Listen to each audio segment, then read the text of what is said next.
Go. What? Please, the court. Good afternoon, gentlemen of the jury. My name is Colin Mullaney, and I am the attorney for the plaintiff in this case, Landry Lamar. I'm joined by my co-counsel, Jaden Kozak, Walker Moore, and Patrick Dunn. I want to thank all of you for your service here today. This case is about dreams. It is about the dream of Landry Lamar to attend the University of East Carolina on a full scholarship, and how that dream was crushed when he was fired from his job for doing the right thing. This case is also about what Bobby Garman wants you to believe when he tries to explain why he fired Landry Lamar. Bobby will tell you a story about closing early and breaking the rules. But once you get a chance to examine Mr. Garman's story, you will find it is nothing but a fantasy he dreamed up to cover up his own bad act against Landry Lamar. Landry worked at Bobby's Burgers, owned by the defendant, Bobby Garman.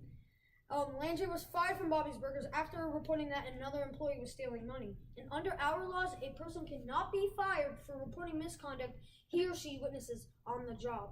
Those people are protected under what we call the whistleblower protection statutes. This is our intention that Landry was fired for reporting a crime he witnessed while on the job. And this lawsuit is about recovering from the defendant for the damages he suffered as a result of his wrongful termination.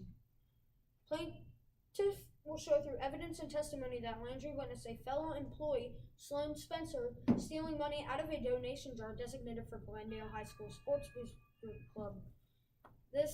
Landry reported this crime to his boss, Bobby Garman. Instead of being grateful, Bobby got mad at Landry and fired him the very next morning. As a result of losing his job, Landry was unable to attend the University of East Carolina despite being accepted into the Honors College with a full scholarship. Mr. Garman does not dispute Landry Lamar reporting Sloan Spencer was stealing, nor does he dispute that he fired Landry Lamar the day after Landry made that report. Bobby Garman claims he fired Landry because he closed a restaurant early on May 6, 2016. Yeah. So this case is not a whodunit, it's a whydunit. Your job as the jury is to look into the mind of Bobby Garman and determine if he fired Landry Lamar for a legitimate reason or if he fired him because he reported Sloan Spencer. Not an easy task, but once you hear and see all the evidence, the answer will be obvious.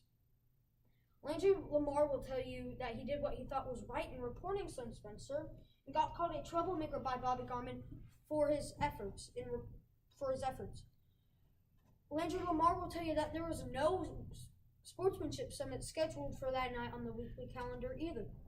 Next, you will hear from Sam Jackson, a fellow employee of Bobby's Burgers, who will tell you that Bobby Garman, the rules that Bobby Garman claims Landry Lamar broke are, in his words, a joke.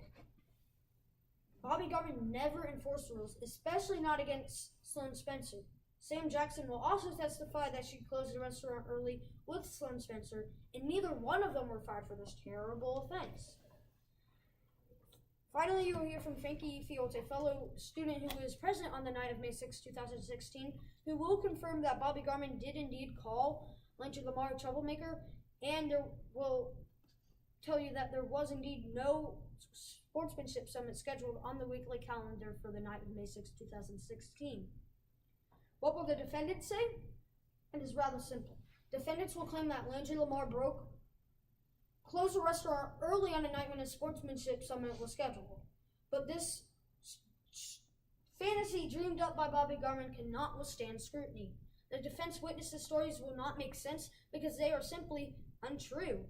Even if the defense could explain away the missing evidence, the selective enforcement of the rules, and the shady way the whole entire donation program was handled, they cannot answer one simple question. What about the cook?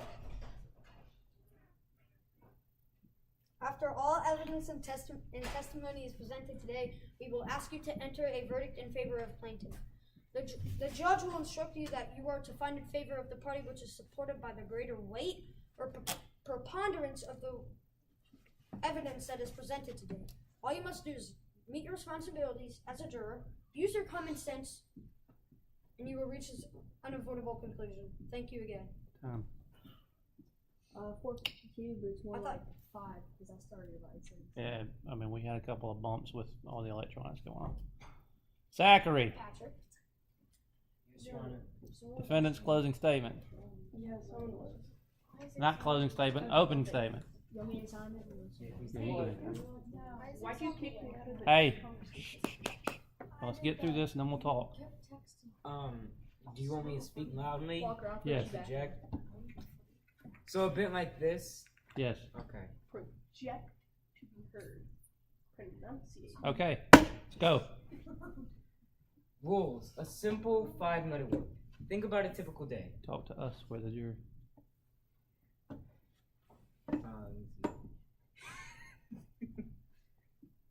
Real Rules. deal. Well, I won't think about it. Rules of the road, rules of a baseball game, rules of school, and rules of work. And we all know that if you don't follow the rules, bad things can and will happen. Well, ladies and gentlemen of the jury, despite everything you will hear today, attempts by the plaintiff to make this something it's not, I would like you to keep one single solitary word in your mind throughout this entire trial. Rules. We all know that if you don't follow the rules, bad things will happen. And that's exactly what happened when Landry Lamar closed up the restaurant too early. He was fired because of it. Really, this case is that simple. Landry Lamar was a Glendale High School student who needed to save money for college, so he got a job at a local hotspot in town, in Bobby's Burgers.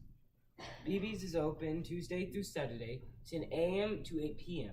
That is the rule, but it is undisputed that Landry Lamar violated the rules and closed up the restaurant too early, at 7:30 p.m. The next day, he was fired.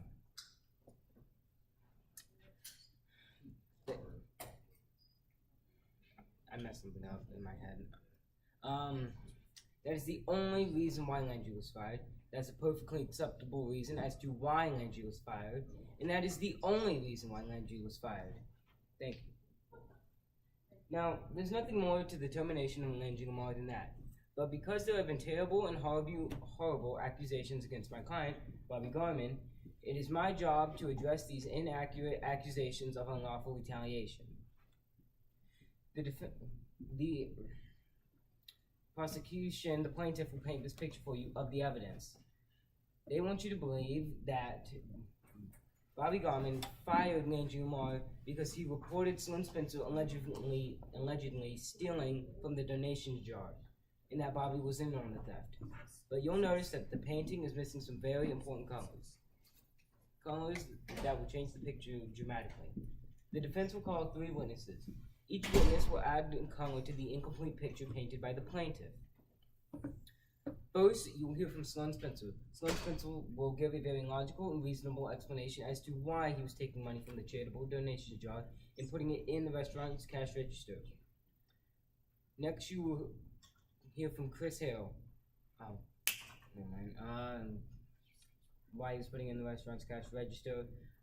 Listen, it makes perfect sense. People donate 1s and 5s to the restaurant, and the restaurant needs 1s and 5s. So swap a $20 bill from the register with 20 singles from the donations jar. Voila, the restaurant has what it needs, and the donation jar is status quo. Next, you'll hear from Chris Hale, the athletic directors of the neighboring town. This Hale will tell you the evening events of May 6, 2016, and how her entire lacrosse team had gone to BB's for a local favorite event, the Sportsmanship Summit. But when they arrived, it was anything but what they expected. Miss Hale will tell you that her fans, her team, and her friends all felt snubbed, even after an apology and an explanation by Bobby Garman. Finally, you will hear from Bobby himself. Bobby will tell you about his hard work to get where he is. He will tell you how he has built his work and support for Glendale Athletics, and he will tell you about his love for his community. Bobby will testify about his sportsmanship summits, thing he does to ensure players have good attitudes about winning and losing. He will tell you that he had one marked down on the calendar for May 6, 2016.